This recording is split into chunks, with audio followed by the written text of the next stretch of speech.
ಗಾನಯೋಗಿ ಪಂಚಾಕ್ಷರ ಮಹಾಶಿವಗಿಗಳವರ 82ನೆಯ ಪುಣ್ಯ ಸ್ಮರಣೋತ್ಸವ ನಮ್ಮೆಲ್ಲರ ಪರಮಾರಾಧ್ಯ ಗುರುಗಳಾಗಿರುವ ಶಿವಕವಿ ರಾಜ ಪದ್ಮಭೂಷಣ ಶಿವಯೋಗಿ ಡಾಕ್ಟರ್ ಪಂಡಿತ ಪುಟ್ಟರಾಜ ಗುರುಗಳ 16ನೆಯ ಪುಣ್ಯ ಸ್ಮರಣೋತ್ಸವದ ಶಿವನೆನಹಿನಲ್ಲಿ ಹುಕ್ಕೇರಿ ಸದಾಶಿವ ಕವಿಗಳ ವಿರಚಿತವಾಗಿರುವಂತ ಮಹಾಪುರಾಣವನ್ನು ನಾವೆಲ್ಲ ಚಿಂತನವನ್ನು ಮಾಡ್ತಾ ಬರ್ತಾ ಇದ್ದೇವೆ. ಹುಲಿಯಾದರೂ ಹುಲಿಯ ತಿನ್ನುವುದಿಲ್ಲ, ಇಲಿಯಾದರೂ ಇಲಿಯ ತಿನ್ನುವುದಿಲ್ಲ. ಮಾನವನಾದ ಮಾನವರನ್ನ ಹಿಂಸಿಸಿ ಅವರ ಸರ್ವಸ್ವವನ್ನೇ ಭಕ್ಷಿಸುತ್ತಲಿದ್ದೇನೆ.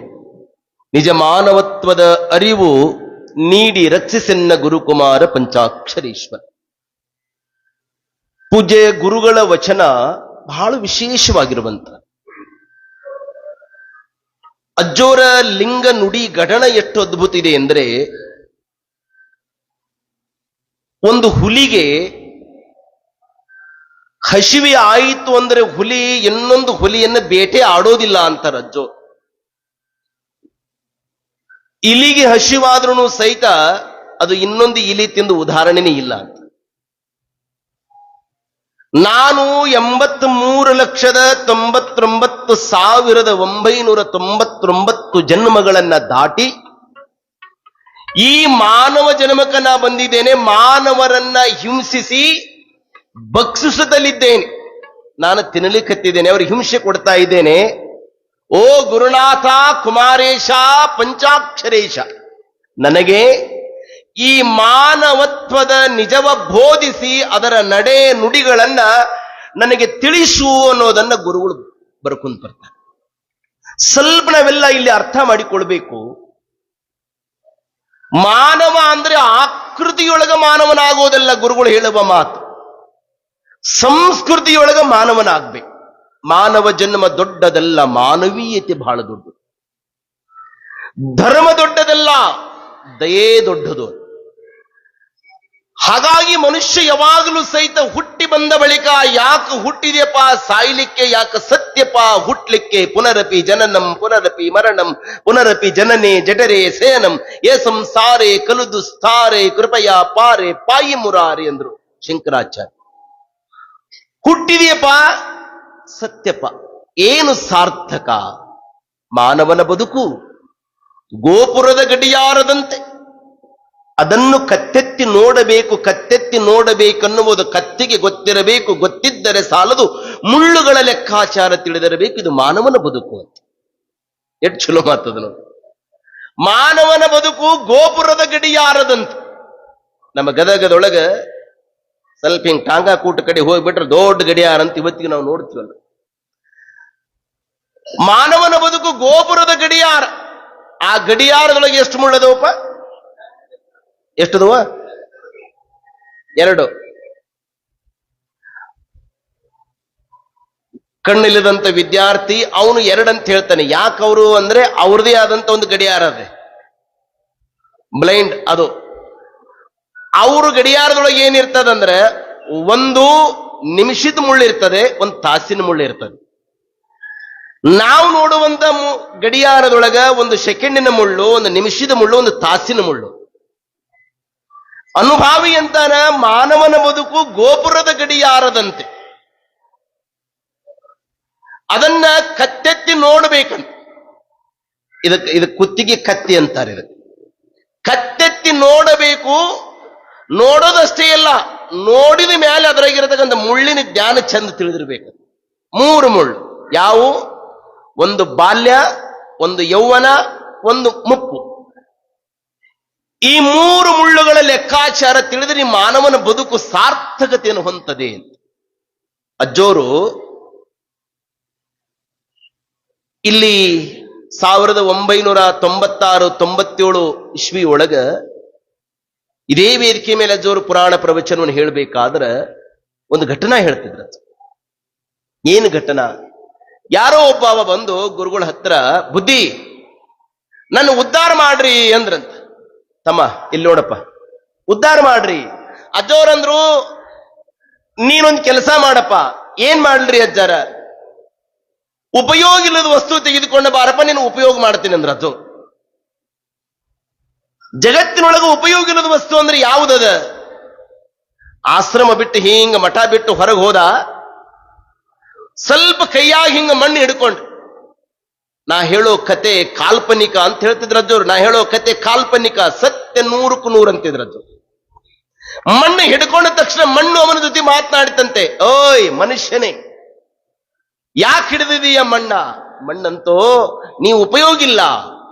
ಅವಾಗ ಮಣ್ಣಂಥದೇ, ಇದೇ ಮಣ್ಣಿಗಾಗಿ ಮಹಾಭಾರತ ಆಗಿದೆ, ಇದೇ ಮಣ್ಣಿಗಾಗಿ ಅಣ್ಣ ತಮ್ಮಂದಿರು ಕುಸ್ತಿ ಹಿಡಿದಿದ್ದಾರೆ, ಇದೇ ಮಣ್ಣಿನೊಳಗೆ ಪ್ರತಿಯೊಂದು ನಗರ ಹಳ್ಳಿಗಳಲ್ಲಿ ಸ್ಟೇಷನ್ನು ಕೋರ್ಟ್ ನಿರ್ಮಾಣ ಆಗಿದೆ. ಓ ಹುಚ್ಚ, ನಾನು ಯಾಕೆ ಉಪಯೋಗ ಇಲ್ಲ ಅಂತದ್ದು ಮಣ್ಣು. ಅರೇ ಮಣ್ಣು ಉಪಯೋಗದಲ್ಲ. ಒಂದು ಕ್ಷಣ ಮತ್ತೆ ಹೀಂಗ ಬರೋದ್ರೊಳಗನೆ ಒಂದು 4-6 ಸಣ್ಣ ಸಣ್ಣ ಸಣ್ಣ ಸಣ್ಣ ಕಲ್ಲುಗಳನ್ನು ಹಿಡ್ಕೊಂಡು ಕಲ್ಲು ಮಾತಾಡಿತು, ಏ ಮನುಷ್ಯನೇ, ಯಾಕೆ ನನ್ನ ತೆಗೆದುಕೊಂಡು ನೀವು ಉಪಯೋಗಿಲ್ಲ? ಹುಚ್ಚದಿನಿ, ನಾ ಉಪಯೋಗದಿನಿ. ಹೆಂಗ್ ಉಪಯೋಗದಿದಿ?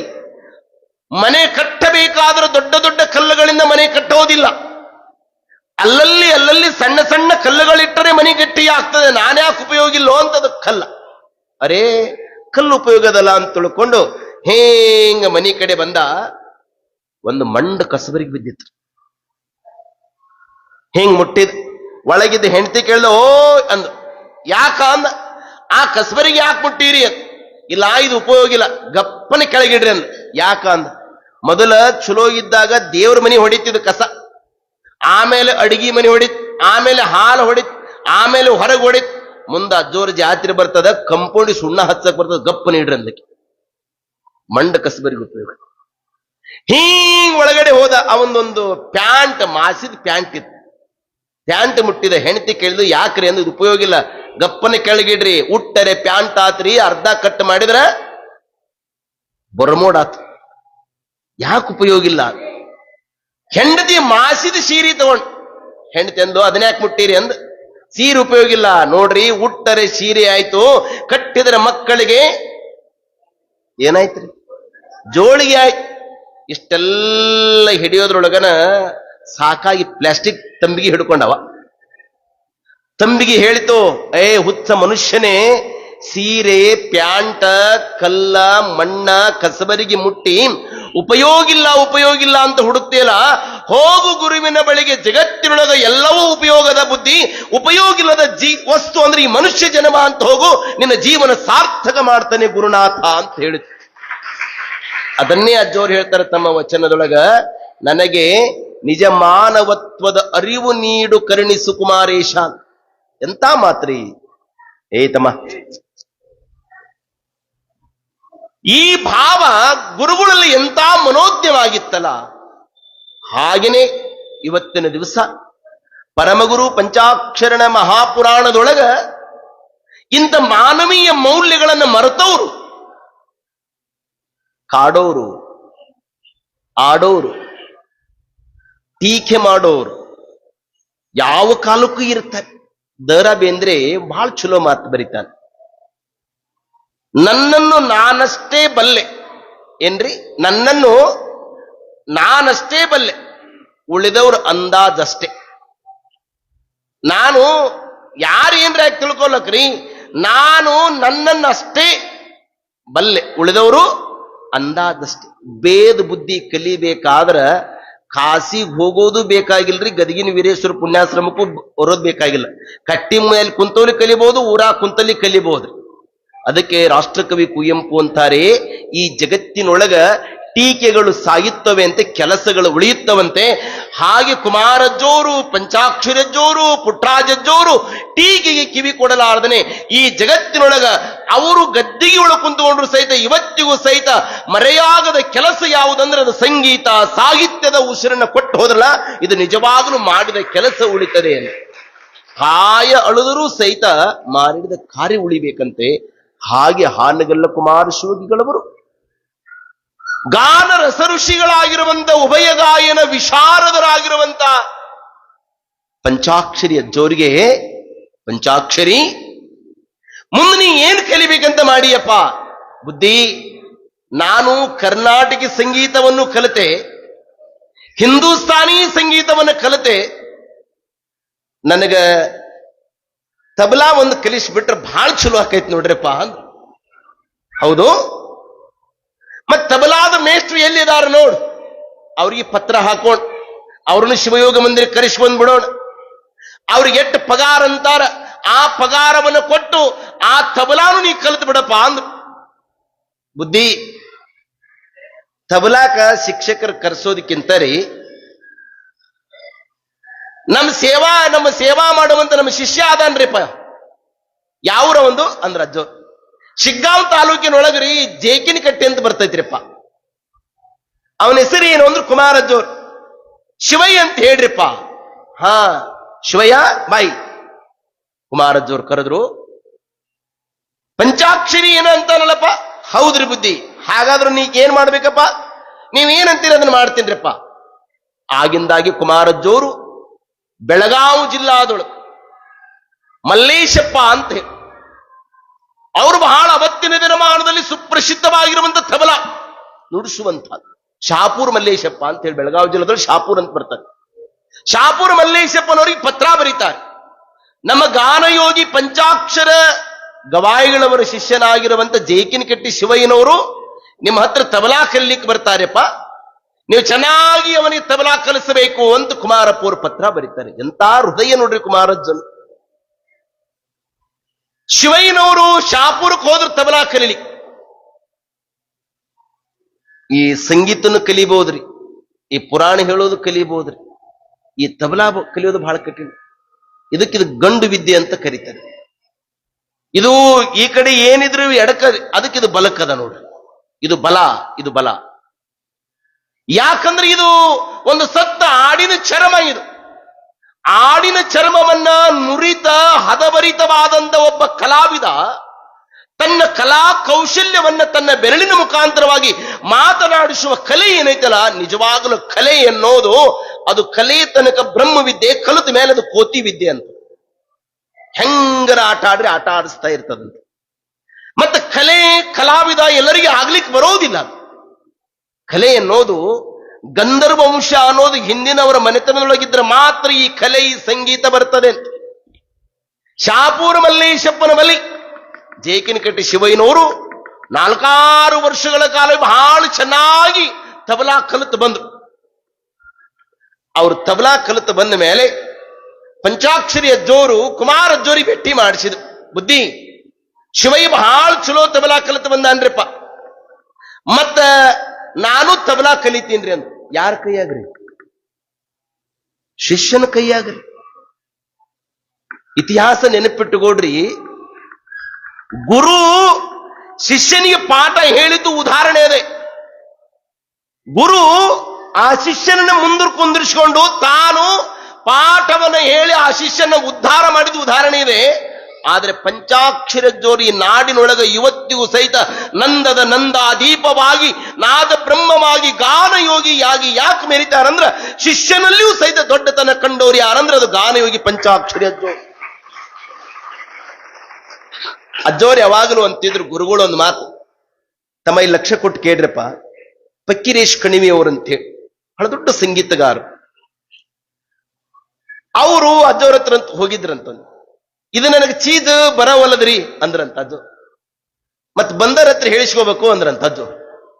ನನ್ನ ಮಗಳಿಗೆ ಬರ್ತೈತ್ರಿಪ್ಪ, ಅದು ನನ್ನ ಮಗಳಿಗೆ ಬರ್ತೈತ್ರಿ, ನನ್ನ ಮಗಳ ಹತ್ರ ಹೆಂಗ್ ಹೇಳಿಸ್ಕೊಳ್ಳಿ ಅಂದ್ರಂತ. ಅಜ್ಜೋರ್ ಅಂದ್ರಂತ, ಮಗಳರ ಆಗುವಲ್ಲಕ್ಕ, ಸಣ್ಣ ಕೂಸರ ಆಗುವಲ್ಲಕ್ಕ, ಅವನ ಹತ್ರ ವಿದ್ಯೆ ಐತಿ ಅಂದ್ರೆ ನಮಸ್ಕಾರ ಮಾಡ್ಬೇಕಂದ್ರಂತ ಅಜ್ಜೋರ್. ಹಾಲು ಬೇಕಾಗಿತ್ತು ಅಂದ್ರೆ ಆಕಳು ಕೆಳಗ್ ಕುಂದ್ರಬೇಕಲ್ಲ, ವಿದ್ಯೆ ಬೇಕಂದ್ರೆ ಸಿರಬಾಗ್ಲೇ ಬೇಕಲ್ಲ. ವಯಸ್ಸಿಗೆ ಬೆಲೆ ಕೊಡಬಾರದ್ರಿ, ಕತ್ತಿಗೆ ಬೆಲೆ ಕಟ್ಟಬೇಕೇ ಹೊರತು ವರಿಗೆ ಬೆಲೆ ಕಟ್ಟಬಾರದಷ್ಟೆ. ವರಿಗೆ ಬೆಲೆ ಕಟ್ಟಬಾರದು. ಅದು ವಿದ್ಯೆ ಯಾರ ಹತ್ರ ಇರಲಿ. 12ನೇ ಶತಮಾನದಲ್ಲಿ ಎಲ್ಲಾ ಶರಣರು ಶರಣೀಯರು ವಚನಗಳನ್ನು ಬರೆದರೆ ಆ ವಚನಕ್ಕೆ ಅಂತಿಮ ಮುದ್ರೆಯನ್ನು ಕೊಟ್ಟು ಇದು ಚೆನ್ನಾಗಿದೆ ಅಂತ ವಚನಕ್ಕೆ ಮುದ್ರಿಕೆಯನ್ನು ಕೊಟ್ಟು ಅದಕ್ಕೆ ಪಾಸ್ ಮಾಡುವಂತ ಜ್ಞಾನ ಯಾರಿಗಿತ್ತು ಅಂದ್ರೆ ಅವಿರಳ ಜ್ಞಾನಿ ಚನ್ನಬಸವಣ್ಣವರಿಗಿತ್ತು. ನಮ್ಮ ಗುರುಗಳ ಹೆಸರು ಜನ್ಮನಾಮ ಪುಟ್ಟರಾಜಜ್ಜೋರ್ ಅಲ್ರಿ, ಪುಟ್ಟರಾಜ ಅಜ್ಜೋರು ಜನ್ಮನಾಮ ತೊಟ್ಟಿಲೊಳಗಿಟ್ಟಿದ್ದೇನೆಂದ್ರೆ ಚನ್ನಬಸವಣ್ಣ ಚನ್ನಬಸಯ್ಯ ಅಂತೆ ಪುಟ್ಟರಾಜ ಅಜ್ಜೋರು ಜನ್ಮನಾಮ ಇಟ್ಟಿದ್.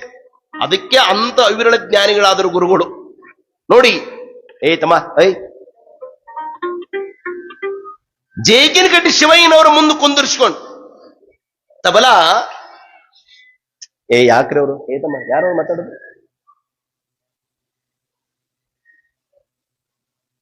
ಜೇಗಿನಗಟ್ಟಿ ಶಿವಯ್ಯನವರ ಮುಂದೆ ಕುಂದಿರ್ಸ್ಕೊಂಡು ಅಜ್ಜೋರು ತಬಲಾ ಎಲ್ಲರೂ ಸಹಿತ ಬಲಗೈಲಿ ತಬಲಾ ಬಾರಿಸ್ತಾರೆ.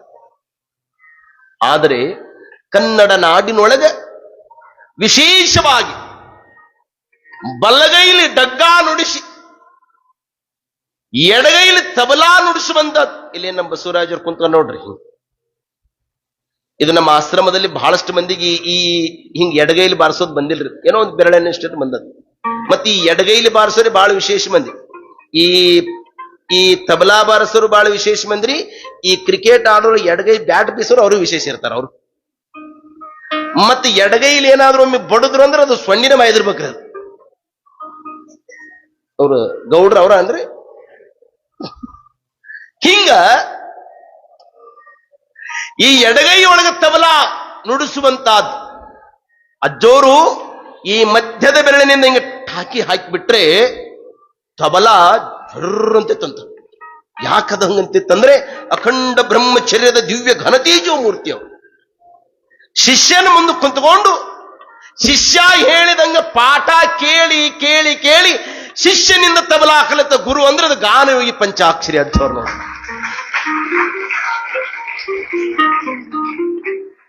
ನಾವು ಅವೇ ಹೇಳ್ತಾನ, ಅವೇನ್ ಹಾಡ್ತಾನ, ಅವೇನ್ ತಬಲಾ ಬಾರಿಸ್ತಾನ ಅನ್ಕೊಂತ ಹೋದ್ರೆ ವಿದ್ಯೆ ಹೆಂಗಾದಿತ್ತು ನಮ್ಮ ಬದುಕಿಗೆ. ಮೆಚ್ಚೋರದಾರ, ಹಚ್ಚೋರದಾರ, ಚುಚ್ಚೋರದಾರ. ವಾದಿಸಲು ಕಲಿತೆವು, ಬೋಧಿಸಲು ಕಲಿತೆವು, ಕಲಿತೇವೇನು ಹೊಸ ಹುಟ್ಟಲು. ವಾದ ಮಾಡ ಕಲಿತೀವ್ರಿ, ಬೋಧನಾ ಮಾಡ ಕಲಿತೀವಿ, ಹೊಸಾದೇನಾದ್ರೂ ಸಹಿತ ನಾವು ಹಿಡಿದೀವೇನು. ನಮ್ಮ ಪರಿಸ್ಥಿತಿ ಹೆಂಗಾಗ್ಯದಂದ್ರ ಹಳೇದು ಬಿಡಲಿಲ್ಲ, ಹೊಸದು ಹಿಡಿಲಿಲ್ಲ. 6ಕ್ಕ ಏರ್ಲಿಲ್ಲ, 3ಕ್ಕ.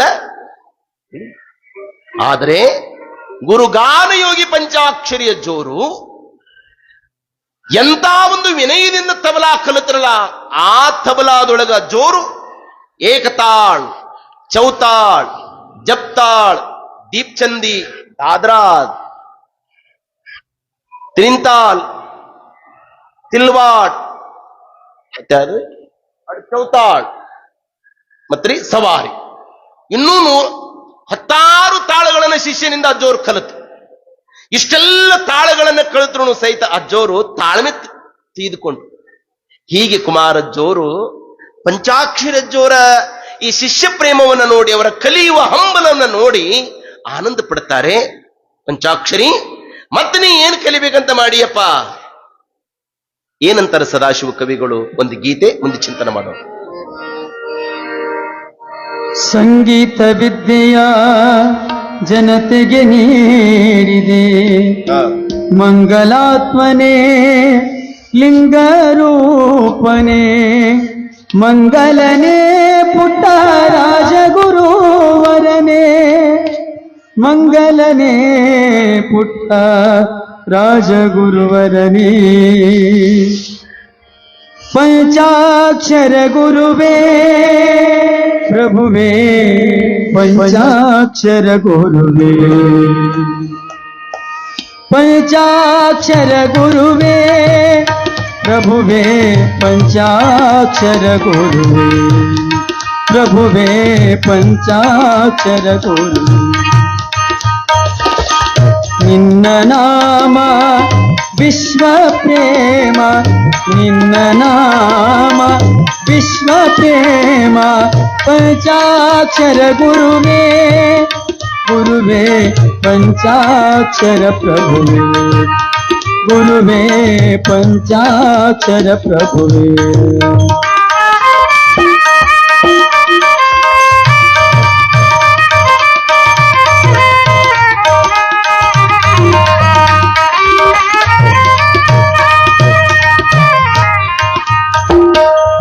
ಸದ್ಗುಣಧಾಮ ಜಗದ ವಿರಾಮ ನಿರ್ಗುಣದೋಂಕಾರ ನಾದದ ಮಹಿಮಾ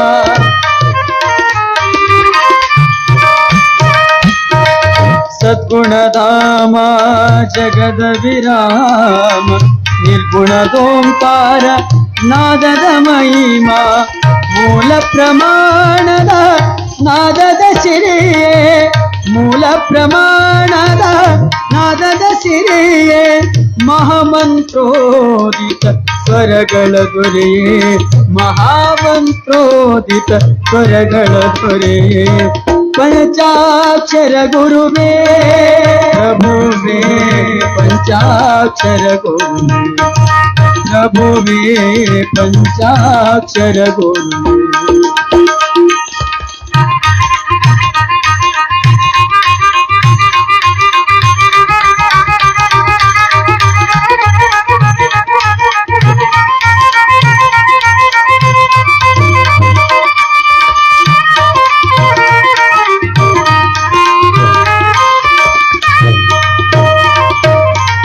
ಗುರುಪಾದ ನೀರಾಂಬೆಯ ಕರುಣೆಯ ಕಂದನೆ ಗುರುಕುಮಾರನ ಲೀಲಾನದನೆ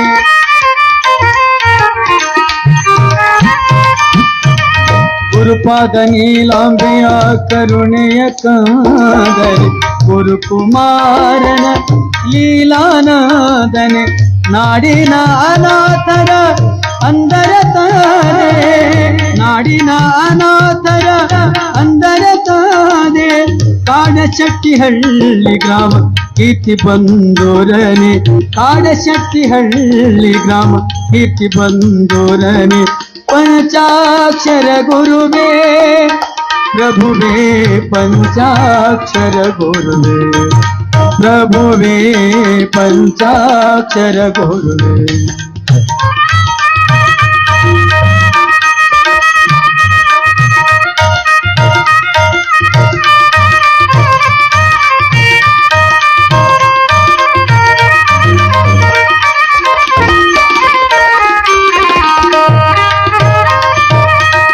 ಸಂಗೀತ ಸುದೆಯ ಜನತೆಗೆ ನೀಡಿ ಮಂಗಲಾಂಗನೆ ಲಿಂಗರೂಪನೆ ಆ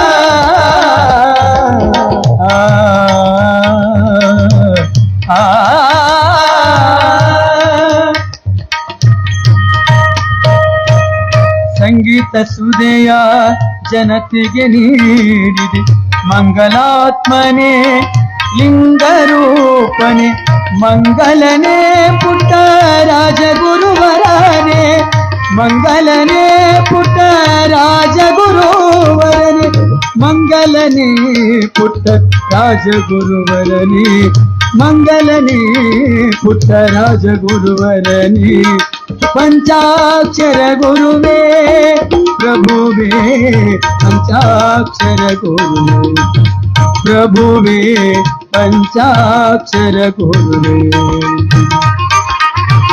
ನಿನ್ನ ನಾಮ ವಿಶ್ವ ಪ್ರೇಮ ನಿನ್ನ ನಾಮ ವಿಶ್ವ ಪ್ರೇಮ ಪಂಚಾಕ್ಷರ ಗುರುವೇ ಪ್ರಭುವೇ ಪಂಚಾಕ್ಷರ ಗುರುವೇ ಪ್ರಭುವೇ ಪಂಚಾಕ್ಷರ ಗುರುವೇ ಪಂಚಾಕ್ಷರ ಗುರುವೇ ಪಂಚಾಕ್ಷರ ಗುರುವೇ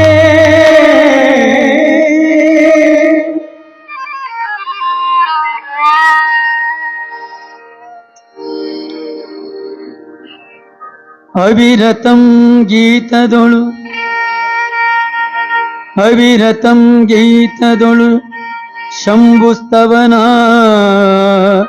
ಗೈಯಲವನು ತನ್ಮಯ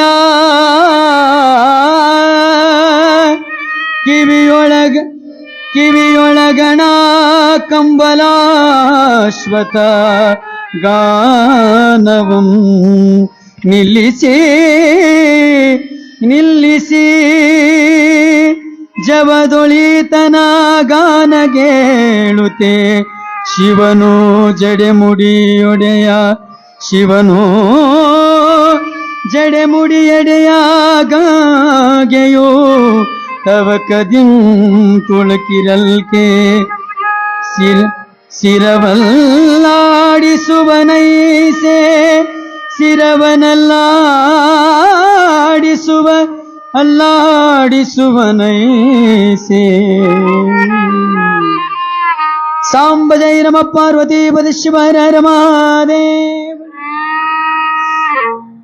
ಗಾನಯೋಗಿ ಪಂಚಾಕ್ಷರಿಯ ಜೋರು ಶಿವಯೋಗ ಮಂದಿರದ ಪುಣ್ಯ ಪರಿಸರದೊಳಗ ಶಿಷ್ಯರೆಲ್ಲರೂ ಕೂಡಿಕೊಂಡು ತಾಳ ತಂಬೂರಿ ತಬಲ ಇವನ ಶ್ರುತಿಗೂಡಿಸಿಕೊಂಡು ಪಂಚಾಕ್ಷರ ಜೋರು ಸಂಗೀತ ನಡೆದದ. ತಮ್ಮ ತಮ್ಮ ಕೇಳು, ಆ ಸಂಗೀತವನ್ನ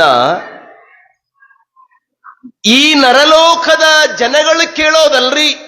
ಸದಾಶಿವ ಕವಿಗಳು ಬರೀತಾರೆ, ಅವಿರತಂ ಗೀತದೊಳು ಶಂಭುಸ್ತವನ ಗೈಯಲ್ಕೆ ತನ್ನಯ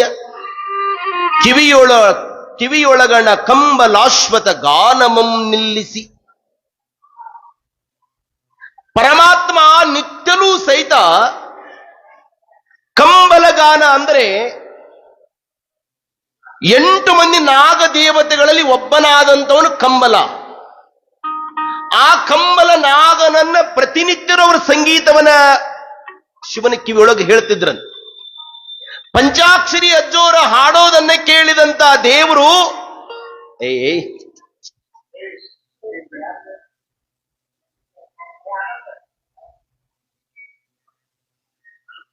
ದೇವರು ಆ ಸಂಗೀತವನ್ನ ಪರಮಾತ್ಮ ಆ ಸಂಗೀತವನ್ನೇ ಕೇಳದ ಬಿಟ್ಟು ಪಂಚಾಕ್ಷರದವ್ರ ಸಂಗೀತ ಕೇಳ್ತಾ ಇದ್ನಂತ. ಅದು ಯಾವ್ದು ಗಪ್ ಕುಂದ್ರಸ್ರ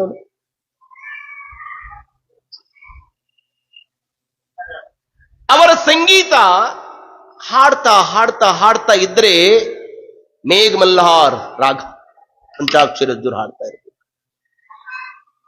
ಪರಮಾತ್ಮನಿಗೆ ಆನಂದವಾಗಿ ನಾದಲೋಲನಾಗಿರುವಂತ ಪರಮಾತ್ಮ ಹೀಂಗ್ ತಲೆ ಅಲ್ಲಾಡಿಸಿದ್ನಂತೆ.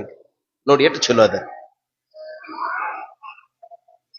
ಹೀಂಗ್ ತಲೆ ಅಲ್ಲಾಡಿಸಿದ ಮೇಘಮಲ್ಲಾರ್ ರಾಗವನ್ನ ಹಾಡ್ತಾ ಇರ್ಬೇಕು. ಹಿಂಗ್ ತಲೆ ಅಲ್ಲಾಡಿಸಿದರೆ ಬಿಳಿ ಮೋಡ ಹೋಗಿ ಕರಿಮೋಡವಾಗಿತ್ತು. ಮಳಿ ರಪ ರಪ ರಪ ರಪ ರಪ ಸುರ್ಲಿಕ್ಕತ್ತು. ಪಂಚಾಕ್ಷರ ಜೋರ ಗಾನದೊಳಗ ದೇವನೇ ಅಳಾಡಿಸುವಂತ ಇಂಥ ಸಂಗೀತವನ್ನ ಹಾಡಿದ್ರು ಪಂಚಾಕ್ಷರ ಜೋರು. ಊರಂದ ಮೇಲೆ ಜನ ಅಂದ ಮೇಲೆ ಅನ್ನೋರಿರ್ತಾರ, ಅನ್ನೋರಿರ್ತಾರ. ಯಾಕ ಅನ್ನೋರಿರ್ತಾರ, ಯಾಕಂತ ಅನ್ನೋರಿರ್ತಾರ. ಕುಮಾರಜ್ಜೋರಿಗೆ ಒಂದು ಅಪಾದವನ್ನು ಕೊಟ್ರು ಜನಗಳು. ಏನ್ ಅಪವಾದದು? ಏನ್ರಿ ಕುಮಾರಜ್ಜೋರು ಕಣ್ಣು ಇಲ್ಲದಂತ ಪಂಚಾಕ್ಷರಿ ಗವಾಯಿಗಳವರಿಗೆ ಅಲ್ಲೆಲ್ಲೋ ಮೈಸೂರೊಳಗ ಇಟ್ಟು ಸಂಗೀತ ಕಲಿಸ್ಯಾರಂತ. ಅವ್ರು ಏನ್ ಕಲಿಸಿದ್ರೋ ಇವ್ರು ಏನ್ ಹಾಡ್ತಾರೋ ಅಂದ್ರು ಜನ. ಜನರಾಡಿಕೊಳ್ಳಬಹುದು ನನಗೂ ನಿನಗೂ ಕೂಡಿ. ಮಧುರಚಂದ್ರ ಬರೀತಾರೆ, ಜನರಾಡಿಕೊಳ್ಳಬಹುದು ನನಗೂ ನಿನಗೂ ಕೂಡೆ, ಅವರೇನು ಬಲ್ಲರು ಒಳ ನಿಧಾನವ. ಒಳಗೇನು ಗೊತ್ತಿರ್ತದ್ರಿ? ಆಡಿಕೊಳ್ಳೋ ಜನಕ್ಕೆ ಏನು ಗೊತ್ತಿರ್ತದೆ? ಪಂಚಾಕ್ಷರಜ್ಜೋರಿಗೆ ಈ ಮಾತುಗಳು ಆಡುವಂತಹದ್ದು ಕುಮಾರಜ್ಜೋರು ಕಿವಿಗೆ ಬಿತ್ತು. ಮನಸ್ಸು ಶಿವ, ನಾನು ನನ್ನ ಮಗನಿಗೆ ಇಷ್ಟೆಲ್ಲ ಸಂಗೀತವನ್ನು ಕಲಿಸಿದ್ರು ಸಹಿತ ಜನ ಓದ್ದವ್ರ ಮಾತು ಕೇಳ್ರಿ ಅಂದ್ರೆ ಕಿವ್ಯಾಗ ಓದ್ದವ್ರ ಮಾತ ಕೇಳಿದ್ರಲ್ಲ ಅಂದ್ರ ಅಜ್ಜೋರು. ಜಗತ್ತೇ ಹಿಂಗದರಿ. ಹಾಳಾಗಿದ್ದ ಜಗತ್ತು ಎರಡರಿಂದ, ಒಬ್ರು ಇನ್ನೊಬ್ರಿಗೆ ಹೇಳಿ, ಇನ್ನೊಬ್ರದ್ದು ಕೇಳಿ. ಕುಮಾರಜ್ಜೋರು ಇದಕ್ಕೆ ತಕ್ಕ ಉತ್ತರ ಕೊಡಿಸಬೇಕು. ಕರೆದುಕೊಂಡು ಒಂದು ಸಭೆ ಮಾಡ್ತಾರೆ. ಅದು ರಾಯಚೂರು ಜಿಲ್ಲೆಯ ಒಳಗ ರಾಮಗಡ್ಡಿ ಅಂತ ಒಂದು. ಆ ರಾಮಗಡ್ಡಿಯ ಒಳಗ ಈ ಕರ್ನಾಟಕದ ಪ್ರಸಿದ್ಧ ಸಂಗೀತಗಾರರು, ವಾದಕರು, ಸಾಧಕರು, ಗಾಯಕರು, ವಿದ್ವನ್ಮಣಿಗಳು, ವಿದ್ವಾಂಸರು, ಲಲಿತ ಕಲೆಗಳಿಗೆ ಅಧ್ಯಯನವನ್ನು ಮಾಡಿದಂಥವರು, ಭಕ್ತಾದಿಗಳು ಎಲ್ಲಾ ಭಾಗದಿಂದ ಹಾವೇರಿ, ಶಿವಮೊಗ್ಗ, ಮಂಗಳೂರು, ಬೆಂಗಳೂರು, ಈ ಕಡೆ ಬಂದ್ರೆ ಬಿಜಾಪುರ, ಕಲಬುರಗಿ, ರಾಯಚೂರು ಎಲ್ಲಾ ಭಾಗಗಳಿಂದನೂ ಸಹಿತ ಇಷ್ಟನೇ ತಾರೀಕಿಗೆ ನಮ್ಮ ಶಿಷ್ಯನಾಗಿರುವಂತ, ನನ್ನ ಮಗ ಆಗಿರುವಂತ ಪಂಚಾಕ್ಷರನ ಒಂದು ಸಂಗೀತ ಇದೆ, ಯಾರು ಕೇಳಬೇಕನ್ನೋರು ಎಲ್ಲರೂ ಬರ್ರಿ ಅಂತ ಅಜ್ಜೋರು ವೇದಿಕೆ ತಯಾರು ಮಾಡ್ತಾರೆ. ಅವತ್ತಿನ ದಿನಮಾನದಲ್ಲಿ ರಾಮಗಡ್ಡೆಯೊಳಗ ಒಂದು ದಿವಸ ಅಲ್ಲ ರೀ, 2 ದಿವಸ ಅಲ್ಲ, 3 ದಿವಸ ನಿರಂತರವಾಗಿ ಅಜ್ಜೋರು ಸಂಗೀತವನ್ನ ಕೊಟ್ರೆ ಆ ಸಂಗೀತವನ್ನು ಕೇಳಿದಂತ ಜನ ಬೆಕ್ಕಸ ಬೆರಗಾಗಿ, ಹೌದಪ್ಪ, ಕುಮಾರಜ್ಜೋರು ಮಾಡಿದ ಸಾಧನೆ ಬಹಳ ದೊಡ್ಡದು, ಪಂಚಾಕ್ಷರಿ ಅಜ್ಜೋರು ಹಾಡುವಂತ ಗಾಯನ ಇದು ನಾವು ಮೆಚ್ಚುವುದಲ್ಲ, ದೇವರು ಮೆಚ್ಚುವ ಗಾಯನ ಅಂದ್ರೆ ಅದು ಗಾನಯೋಗಿ ಪಂಚಾಕ್ಷರಿ ಅಜ್ಜೋರದು ಅಂತ ವಿಚಾರ ಮಾಡಿ 3 ದಿವಸದ ನಂತರ ಜನಗಳೆಲ್ಲ ಕುಮಾರಜ್ಜೋರ ಹತ್ರ ಬಂದ್ರು. ಬುದ್ಧಿ ಏನು ನಿಮ್ಮ ಶಿಷ್ಯನ ಸಂಗೀತ ಬುದ್ಧಿ? ನಾವೆಲ್ಲ ಒಂದು ತೀರ್ಮಾನ ಮಾಡಿದೀವಿ ಬುದ್ಧಿ. ಏನಂತ? ಈ ಗಾನಲೋಲರಾಗಿರುವಂತವರು, ಉಭಯ ಗಾಯನ ವಿಶಾರದರಾಗಿರುವಂತವರು, ಇವರಿಗೆ ನಿಮ್ಮ ಅಪ್ಪಣೆ ಆದರೆ ನಾವು ಇವರಿಗೆ ಒಂದು ಪ್ರಶಸ್ತಿಯನ್ನು ಕೊಡಬೇಕ್ರಪ್ಪ ಅಂತ.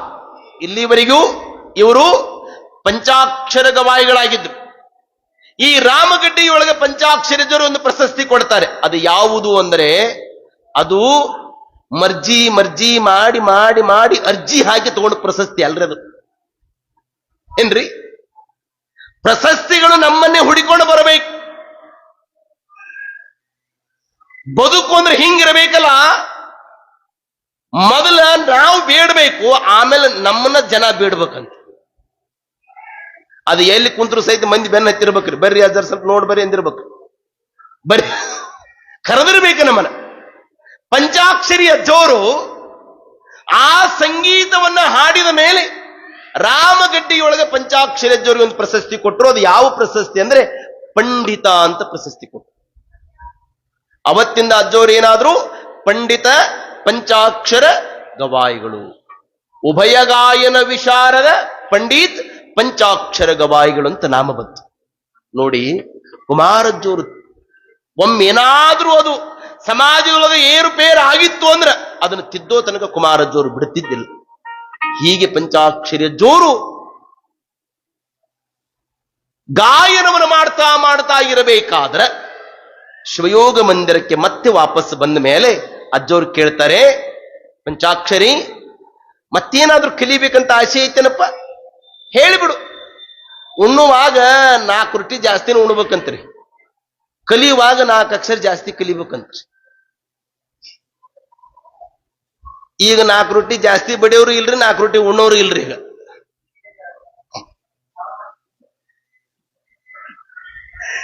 ಹಿಂದ ರೊಟ್ಟಿ ತಿನ್ಬೇಕಾದ್ರ ಅವರು ಬಡಿಯೋರು ತಮ್ಮ ನಮ್ಮ ದೇಶದೊಳಗೆ ಹೆಂಗಿತ್ತಂದ್ರ, ಹಡಿಬೇಕಾದ್ರೆ ಮಕ್ಕಳು ಎಣಿಸಿ ಹಡಿಲಿಲ್ಲ ಅಂತ್ರಿ, ರೊಟ್ಟಿ ಮಾಡ್ಬೇಕಾದ್ರೆ ಎಣಿಸಿ ರೊಟ್ಟಿ ಮಾಡ್ಲಿಲ್ಲ ಅಂತ್ರಿ. ಅದಕ್ಕೆ ಈಗ ಬೇರೆ ಕೇಳ್ತಿರ್ತ, ನೀವು 1 ತಿಂತೀಯೋ 2 ತಿಂತೀಯೋ 4 ತಿಂತೀಯೋ 5 ತಿಂತೀಯೋ. ಅವ ಏನಾದ್ರೂ ಒಂದು ಮದುವೆಕ್ಕಿಂತ ಮೊದಲು ಒಂದು 10 ರೊಟ್ಟಿ ತಿಂತಾನೆ, ಸಾಯ ತನಕ ಅದಕ್ಕೆ ಹೆಣ್ಣ ಕೊಡಲ್ಲ ನೋಡ್ರಿ ಎಲ್ಲಾರು. ಅವ ಎಲ್ಲ ಮುನ್ಗುಡ್ಗೆ ಓದೋ ಓದೋ ಅಂತ ಅಂದ್ರೆ ತಾಯಿ ನೆನಪಿಟ್ಟು ನಾನು ಹೇಳ್ತಾ ಇರೋದಪ್ಪ.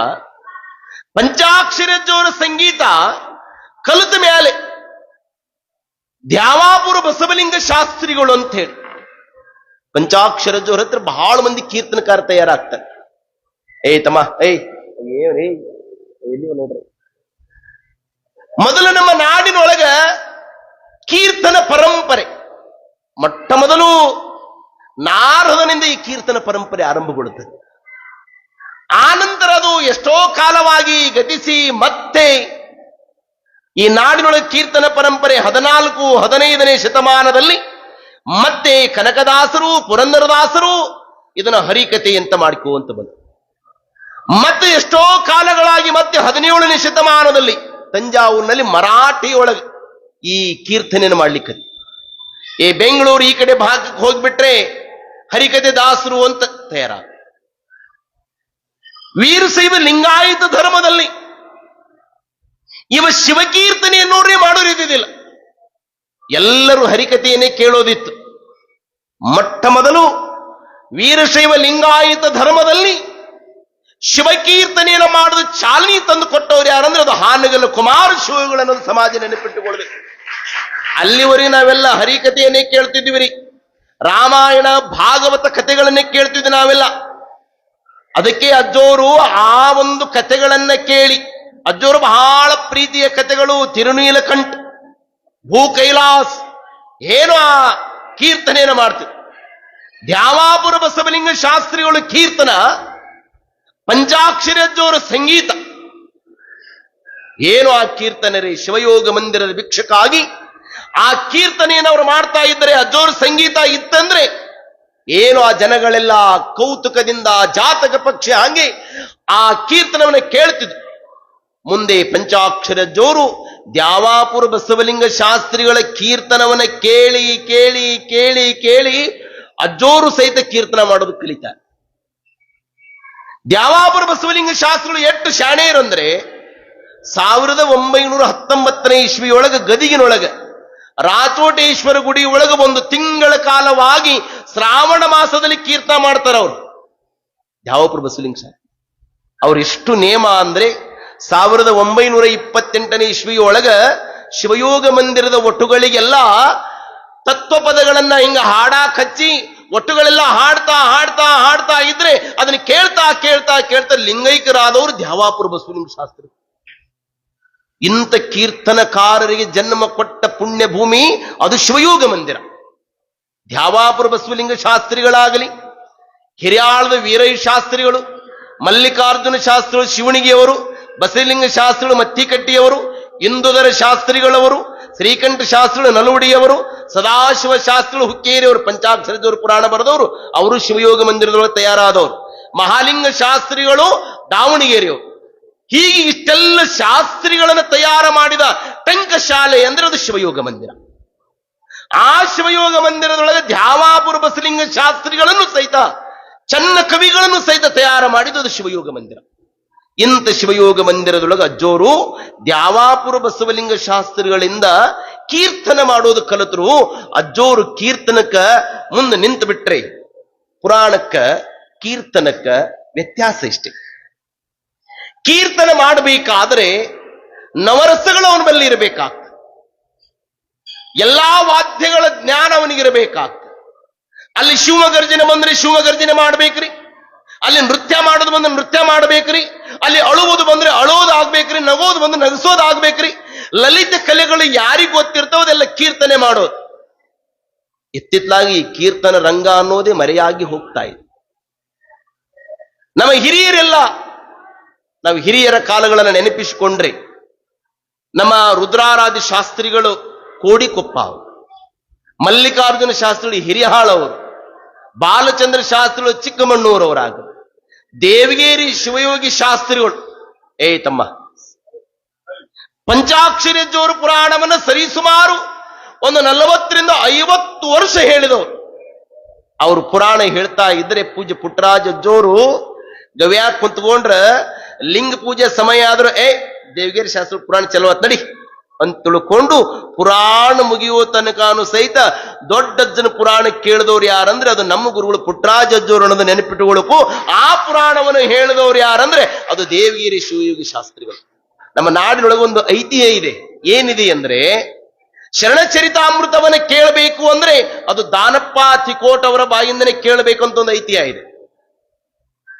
ಬಸವ ಪುರಾಣವನ್ನ ಕೇಳಬೇಕಾಗಿತ್ತು ಅಂದ್ರೆ ಅದು ವೈರಾಗ್ಯದ ಮಲ್ಲನಾರ ಬಾಯಿಂದ ಕೇಳಬೇಕಂತ ಒಂದು ಇತಿಹಾಸ. ಪ್ರಭುಲಿಂಗ ಲೀಲೆಯನ್ನು ಕೇಳಬೇಕಾಗಿತ್ತು ಅಂದ್ರೆ ಮುದೋಳ ಮೃತ್ಯುಂಜಯ ಮಹಾಸ್ವಾಮಿಗಳ ಬಾಯಿಂದ ಕೇಳಬೇಕು ಅಂತ.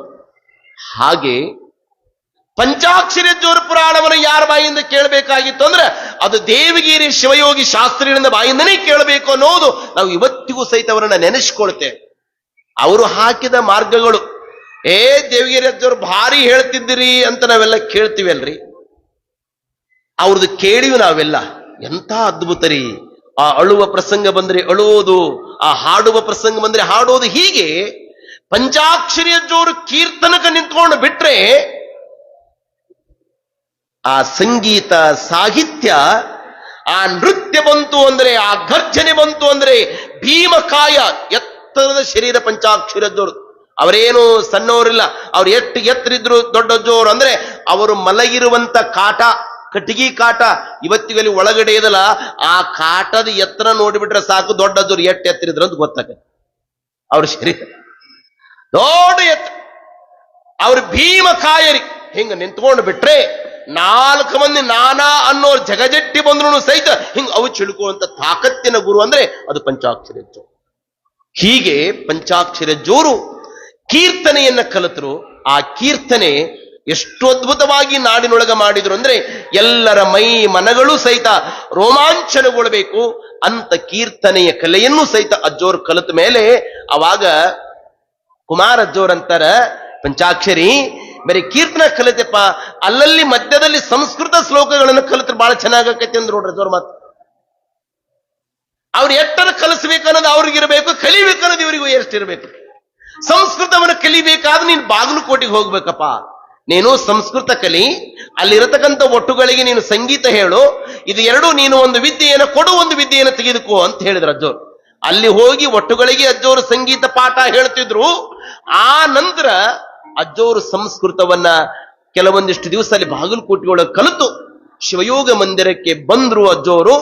ಅಜ್ಜೋರು ಎಲ್ಲಾ ವಿದ್ಯೆಗಳನ್ನ ಕಲಿತು. ಏನೇನು ಕಲಿತರಿ? ಕರ್ನಾಟಕ ಸಂಗೀತವನ್ನ ಕಲಿತರು, ಹಿಂದೂಸ್ತಾನಿ ಸಂಗೀತವನ್ನ ಕಲಿತರು, ತಬಲಾ ಕಲಿತರು, ಕೀರ್ತನೆಯನ್ನು ಮಾಡೋದು ಕಲಿತರು, ಸಂಸ್ಕೃತವನ್ನು ಸಹಿತ ಕಲಿತರು. ಇಷ್ಟೆಲ್ಲ ಕಲಿತ ಮೇಲೆ ಅಜ್ಜೋರ್ಗೆ ಕುಮಾರ ಅಜ್ಜೋರು ನೀತಿಯನ್ನು ಹೇಳಬೇಕಾದ್ರೆ ಆ ನೀತಿ ಹೇಳುವಾಗ ಪ್ರೀತಿಯಿಂದ ಭೀತಿಯಿಂದ ಬುದ್ಧಿ ಬುದ್ಧಿ ನಾ ನೊಲ್ಲೆ ಏನೊಲ್ಲೆ ನಾಳೆಗೆ